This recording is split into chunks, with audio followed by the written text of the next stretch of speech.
Hello.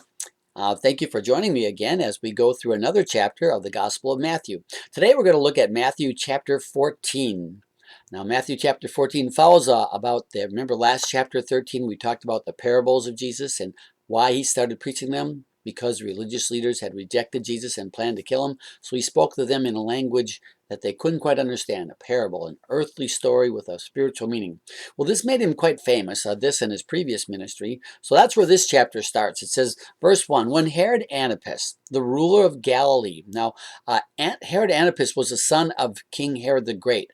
King Herod the Great was the one who tried to kill Jesus when he was just born, a baby, right? So now his son here is ruling in the northern part of Israel near the Sea of Galilee.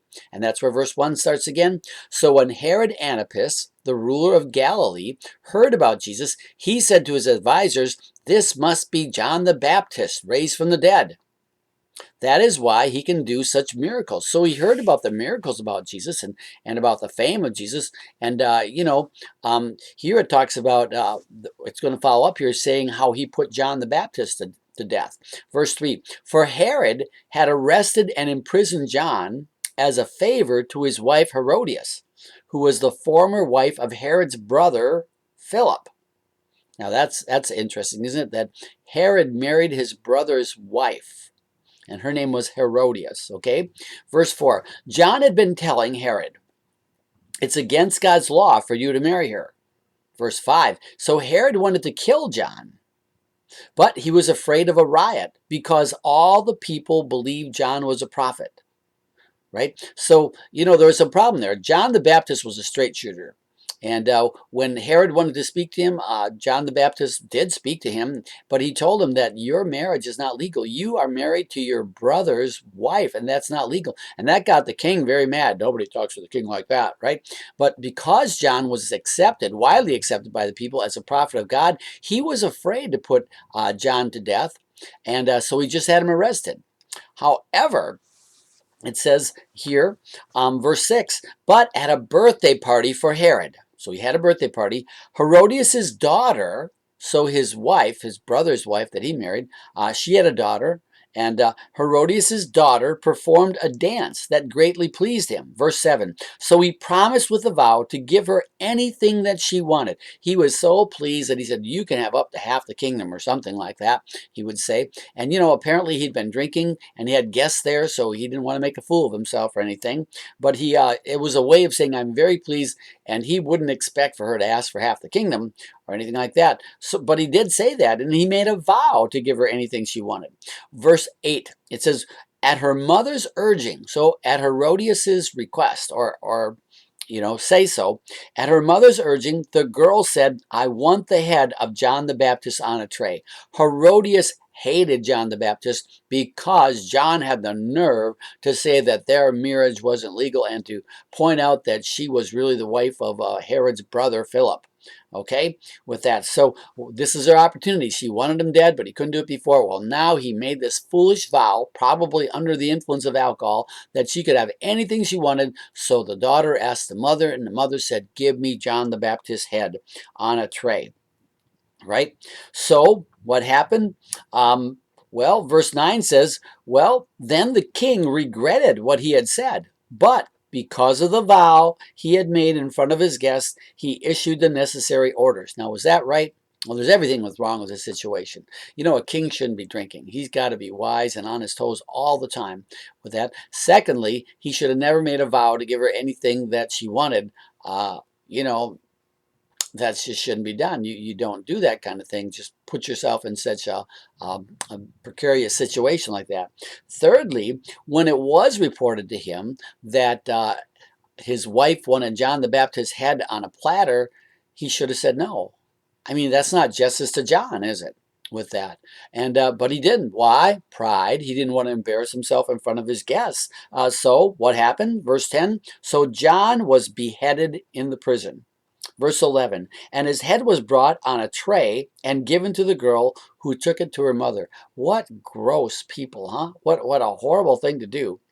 Verse 12 says, so later, John's disciples came for his body and they buried it. You know, they paid him respect at his death and buried him.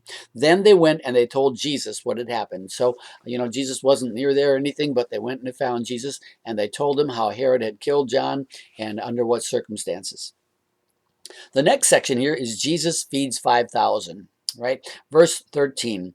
As soon as Jesus heard the news, he left in a boat to a remote area to be alone. So Jesus is out at the Sea of Galilee again, and he heard the news, and you know, it was a time of mourning. You know, John the Baptist and Jesus' ministry were very close together. They were tied together, sort of. John the Baptist was the what? The announcer of the Messiah. He was the one who prepared the way for Jesus. So their ministries are very close. And it was a very hurtful thing for Jesus and his disciples for John the Baptist to have died. And so they went to a place by themselves for a little bit, you know, get away, think it over, pay respect and think about him and mourn about him. So verse 13 again, so as soon as Jesus heard the news, he left in a boat to a remote area to be alone.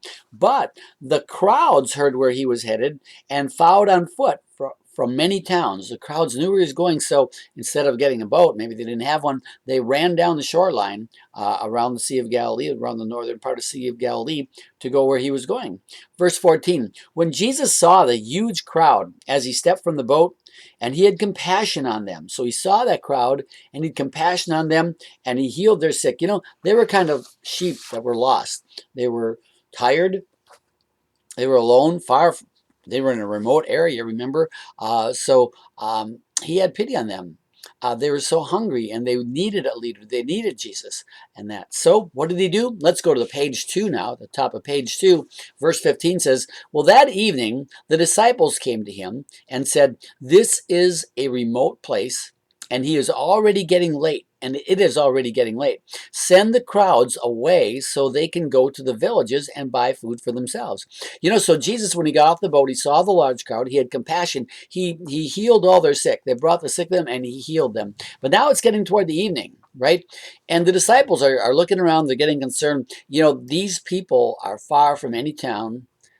They don't have food. They followed you on foot from where you were ministering last, so they probably used up all their supplies over there, and now they're over here, and we're in a remote spot. He says, you better send them away while it's still daylight so they can find a village to get something to eat. Because it's getting too late. Buy some food for themselves. Verse 16, but Jesus said, that is not necessary. You feed them.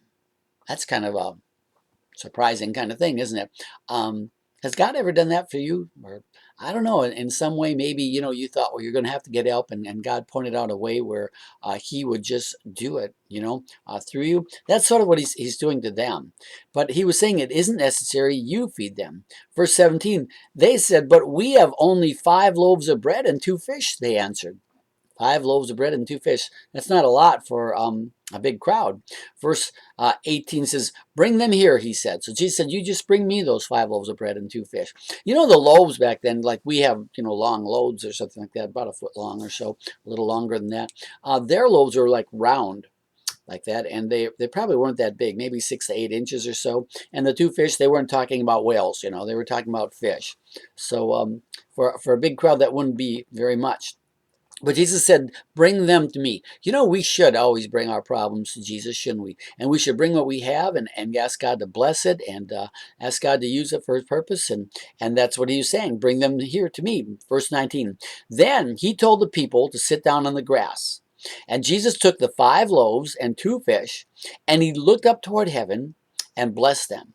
And then breaking the loaves into pieces, he gave the bread to the disciples who distributed it to the people. And they all ate as much as they wanted. And afterwards, the disciple picked up 12 baskets of leftovers. You know, I don't care how many people didn't eat, right? With 5 loaves and 2 fishes, you shouldn't get 12 baskets of leftovers with that, but they did. And you know, so apparently, as Jesus was had the disciples distributing the loaves and fishes, they broke them into pieces and distributed them. The whole thing. He was multiplying them, because it says in verse 21, about 5,000 men were fed that day, in addition to all the women and children. So, you know, if there was a man for every woman, that would make a 5,000. That would make it a crowd of 10,000 with the women. And if they had 1 to 2 children, that would make it, what, another 5 to 10,000 people? That was from 15 to 20,000 people on 5 loaves and 2 fishes. You could see the miracle there, right? And it said that they all ate as much as they wanted with that. Wow, with that. You could see what was going to happen. You know, not in this gospel, but I believe it's in the Gospel of Mark. It says that they saw and they realized this must be the Messiah. And they were going to force him, they were going to make him be their king. Why would they do that? Well, wouldn't it be nice if you had a king that could feed you? I mean, the baker didn't have to get up at 3 in the morning to go bake bread anymore. The farmer didn't have to grow crops or harvest or store it. Or, you know, the women didn't have to grind their flour to make. Jesus, their king, could feed them all. You just fed 5,000, possibly 15 to 20,000 people, including the women and children, with just 5 loaves and 2 fishes. This would be a great king, isn't it? You know, right now we're here in the middle of a presidential election year, and you got to watch the candidates. They might promise you a little more than they can do, isn't it? With that, I don't think any of you though is going to say they can feed you with 5 loaves and 2 fishes and feed a nation. Well, let's see what happens after this. Okay, so Jesus walks on water, verse 22. So immediately after this, immediately after Jesus fed the 5,000 plus women and children with the 5 loaves and 2 fishes. Immediately after this, Jesus insisted that his disciples get back into the boat and cross the other side of the lake while he sent the people home. You know, he could see that they were going to want to make him king, and so he sent them away, and he got the disciples in the boat away from the area too. Verse 23. After sending them home, he said, now go home. You've had supper. You've got food. You've got strength again. Go home. Our ministry is done here, right? After sending them home, he went up into the hills by himself to pray. Okay, night fell while he was there alone. So, you know, isn't it after a long day, after traveling across the sea, after getting there, healing people all day long, you know, praying and feeding the crowd and such, he sent them home and then he took a nap. No, he didn't, did he? Then he went up into the hill country all alone, and there he prayed. He had the disciples on a boat. That did a couple things. It got him away from the crowd. And two, it gave them time to reflect on how God had used them. You know, the disciples should have learned something from this. This miracle of feeding the 5,000 people with 5 loaves and 2 fishes, it was designed to help the disciples grow in faith. It was made so they would see the miracle happening by their own hands. They were taking the bread and giving it out, and God was multiplying as they were doing that. And it was by their own hands. This was a foretaste of the ministry that these disciples would have after Jesus had died and risen and ascended into heaven. God was going to use them to feed the people, maybe not with physical bread, but spiritually with that. And they would have to come to Jesus and you know, get what God had to offer them and then disperse it among the people. And that's how it's done today yet too. You know, ministers and mothers and fathers, when they're ministering to their children, they can come to Jesus and he'll give us the word. He'll give us the right things to say and to do, not to promote ourselves, but to help them and to promote the kingdom of God with that. And that's a wonderful thing. So he sent the crowds away, and then he went to the mountain to pray, or to the hill country to pray. You know, there's something about Jesus. Isn't it amazing? If Jesus prayed a lot, isn't that a good example for us? Pray. Include God in everything. Jesus is still there for us. Lord, we need to go to him to get the bread so that we can distribute it to our families and friends and just throughout life, right? So he went to the hill country. Verse 23, so after sending them home, he went up into the hills by himself to pray. And night fell while he was there alone. Verse 24, meanwhile, the disciples, now they're out at sea on the boat where Jesus told them to go, right? So, meanwhile, the disciples were in trouble, far away from land, for a strong wind had risen, and they were fighting heavy waves. And it was about 3 o'clock in the morning, and Jesus came toward them walking on the water. You know, they were in trouble. The Sea of Galilee was about, I think, 8 or 9 miles wide in some spots. I don't know exactly how wide it was, if they were going all the way across or just cutting across the corner or something. But I was reading in the book of Mark, I believe it says, they were 3 to 3.5 miles out to sea. Now, that's a bad time to be in trouble. I mean, you can't come back. You can't see land there, except maybe a very little thing. But in the middle of the night, I doubt if you could see it at all. And they were fighting with waves and wind. out there. Now, these were experienced fishermen, so it must have been pretty good. But the Sea of Galilee was famous for sudden storms coming up. You know, it was sort of surrounded by mountains, and the clouds and everything would build up around the mountains, and then they'd pour over and just come down the mountain slopes and sweep across the sea and cause great waves and wind. And it could come just that quick where, you know, you didn't know it was going to happen. That. Well, there they were at 3 o'clock in the morning. But verse 25 says, at about 3 in the morning, Jesus came toward them walking on the water. Now, I don't know about you, but if you were in that boat fighting with that, and you know, I don't know if they were superstitious or believed in ghosts. Apparently they might have, or something. But maybe they were fighting the storm, wondering if they're going to live, and then they see something walking across the water. They might have thought it was a Grim Reaper or something with that. But it scared them. Verse 26 says, when the disciples saw him walking on the water, they were terrified. In their fear, they cried out, "It's a ghost." You know, what were they supposed to think? What would you think if you saw in the middle of a storm at night someone walking across the water while you're fighting for your life on a boat? You know, I don't know what you'd think. They're just trying to reason with themselves. What is a reasonable explanation for that? They never thought it was Jesus. I mean, he hadn't walked on water to this point with this. But you know what? Verse 27, but Jesus spoke to them at once. Don't be afraid, he said. Take courage. I am here. You know, so he identified himself and he brought peace to them. Sometimes too, you know, when Jesus is doing things, we don't know if the things happening around us is good or bad. But if the Lord identifies himself, we have peace. We know that we're in God's hands. So let's go now to page 3. Page 3 is where Peter calls out to Jesus here, and that's how it starts out with verse 28 at the top of page 3. Then Peter called to him, Lord, if it's really you, tell me to come to you walking on the water. That took courage for Peter. Peter wanted to be, I want to be sure this is you, Lord. If it's you, tell me to come out there and I'll walk to you on the water. Verse 29, yes, come, Jesus said. So Peter went over the side of the boat and walked on the water toward Jesus. I wonder what that was like, right? You know, leaving yourself off the side of the boat. I wonder if he left himself really slow till his feet touched the water, and could he feel it? Was it like a solid floor? Did it feel wet, or could he feel it going up and down with the waves and stuff? But at any rate, he got out of the boat and he started walking toward Jesus on the water. What an amazing thing. You know what? There is only one recorded time in history where anybody walked on water. This is it. Peter and Jesus are the only two people ever recorded in history to walk on water. And there they were. So Peter's walking on the water, verse 30, but when he saw the strong wind and the waves, he was terrified and began to sink. Save me, Lord, he shouted. You know, that's what happens to us too. We can be obeying God and walking him, but then we start to realize, what are we doing? There's a wind around us. You know, I'm walking on water. I could sink and drown. The waves here, the wind. He could see what the wind was doing with the waves and feel it blowing against the body. And he took his eyes off of Jesus and put his eyes on the body, and he began to sink on the water, and he began to sink. Isn't that just like us?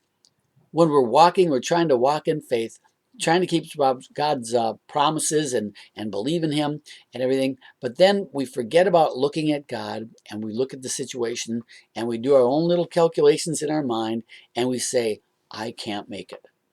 But you know, if he just kept his eyes on Jesus, I'm sure he could have. And with us too, it's the same way. So he began to sink and he cried out to the Lord. That's the right thing to do. He said, save me, Lord, he shouted. Verse 31, Jesus immediately reached out and grabbed him. You have so little faith, Jesus said. Why did you doubt? Now, why would Jesus say something like that? So little faith. Why did you doubt? Well, you know, in my notes here, I got a couple scriptures, if I can quickly find them here, about this. Here, there were other instances where Jesus did things in the same Gospel of Matthew. Here in Matthew chapter 6:30, it's Jesus said, and if God cares so wonderfully for wildflowers that are here today and thrown in the fire tomorrow, he will certainly care for you. Why do you have so little faith? Isn't it, you know, in Matthew chapter 6, he tells us about how we're more than just blood and flesh and blood and food, you know. He says God will take care of us. If he takes care of the wildflowers, what are, you know, they're here and then they fade away and they wilt and everything. We see that happening right now. It's August, right? And we see our flowers are fading away and stuff. But God takes care of every one of them. Won't he take care of you? Another example he gave in Matthew chapter 8, verse 26. Jesus responded, he said, why are you afraid? You have so little faith. Then he got up and he rebuked the wind and waves, and suddenly all was calm. This was another time they were in a storm at sea, and Jesus was on the boat. Remember, he was sleeping in the back of the boat, and the waves came. That sudden storm came on the Sea of Galilee again, and the waves came, and the boat was taking on water, and they cried out, we're going to sink, and they woke up Jesus. Jesus, don't you care? Why are you sleeping at a time like this? And Jesus got up and said, where is your faith? And he rebuked the wind and the waves, and all was calm. They should have learned from this, right? So that this night at sea, they wouldn't be so worried. Another place in Matthew chapter 16, verse 8. Jesus knew what they were saying, so he said, you have so little faith. Why are you arguing with each other about having no bread? You know, this is another time when Jesus had fed 4,000 people with a few loaves and fishes and everything. And then they left and they got in a boat. And Jesus was saying about, you know, that they should beware of the leaven of the Pharisees. Now, and leaven, you know, that's something you put in bread. The disciples thought, oh, he's worried because we didn't bring bread along. And Jesus turns to him and says, why do you think I'd be worried about that? We just fed 5,000 or 4,000 with loaves and fishes. He says, where is your faith? You have so little faith. Why are you arguing with each other about having no bread? You know, we too, we are to be anxious for nothing, it says in the book of Philippians, but in everything by prayer and supplication with thanksgiving, we are to make our prayers be made known unto God, and the peace of God that passes all understanding should keep our hearts and minds. We need to trust the Lord. It's so important that we do that. And you know, we need to remember the times in the past where Jesus has helped and been there for that. Or look at the scriptures and see the examples given there and have faith. He wants us to have faith. Without faith, it's impossible to please God. It says in Hebrews, I think, chapter 11, verse 6. Without faith, it's impossible to please God. So have faith, he's going, right? Okay, so what did he do? Verse 31 again. So Jesus immediately reached out and grabbed him. You have so little faith, Jesus said. Why did you doubt? And verse 32 says, when they climbed back into the boat, the wind stopped. Wow. Then the disciples worshiped him. You really are the Son of God, they exclaimed. How many times have we come through a trial where Jesus helped us? And that's the same expression we had. You really are the Son of God. But the next time, are we ready? Do we have faith? Are we going to fall into fear again and doubt again? Well, sometimes I do. Sometimes I think we all do. We need to grow in faith, isn't it? To trust him more. And he wants us to do that. So verse 34. After they had crossed the lake, they landed at Gennesaret. Remember Gennesaret? Wasn't that the area where there was a demoniac that Jesus had cast out all these spirits and everything? And he cast them out, and they went into a herd of swine, and they jumped off a cliff and stuff. And so the people sent them away. They didn't believe it. They didn't know about his power, but they knew they couldn't afford any more pigs with that. But here they are. Now they're back there again. And what happened this time? Verse 35. When the people recognized Jesus, the news of his arrival spread quickly throughout the whole area. And soon the people were bringing all their sick to be healed. Wow. And they begged him to let the sick touch at least the fringe of his robe, and all who touched him were healed. So there he did signs and wonders too. There he healed them again. This time they're ready, and they brought all the sick to him and everything. So apparently they'd learned something, haven't they? They'd learned from the last time, and they got to know about Jesus with that. Well, this is a good lesson for us in a lot of ways, isn't it? Sometimes, you know, John the Baptist was put to death. Sometimes it seems like there are big setbacks in our life or among Christianity, among famous people or people that we counted on there. But you know, the Lord is still in control with that. Sometimes we have trials. Sometimes God uses us for miracles, just like he used the disciples. They fed 5,000. You know, the disciples fed them. They got to hand out the food, and God multiplied it as they did it. And you know, God uses us that way too sometimes. But sometimes we're in trials too, isn't it? They were across the sea out in the middle of nowhere where Jesus had sent them, and the storm came up, and there came Jesus walking on the water, and it made them afraid. But he was there for them, and he delivered them. So let's close in prayer, shall we? Dear Lord, we thank you for this chapter. And God, all the incidents that happen in there, and they're historical instruments about your ministry and how it flowed, Lord, from doing the miracles to being rejected by the elders and speaking in parables, and now your fame went on, and you know, and When King Herod heard about it, he thought that Jesus, that you must be John the Baptist, risen from the dead because of your miracles and everything. And then, Lord, you took the disciples aside when John the Baptist was put to death, and there a crowd followed you, and you had compassion on them, and you healed all the sick among them and fed them. And then came the trial at sea for the disciples. But God, you are faithful in that too. Boy, life goes on for them. And it goes on for us too. One thing after another, it seems. But God, you are faithful. Jesus, you said you would never leave us nor forsake us. You said that you'd work all things together for good to those who love you and are called according to your purpose. And God, we ask, God, help us too to have faith, O Lord, and to trust in you. We thank you in Jesus' name. Amen. So God bless you. I hope you enjoyed the lesson, and next week we'll be going on to another chapter. Okay? Have a good week. And as I said, God bless you and keep you. Bye bye.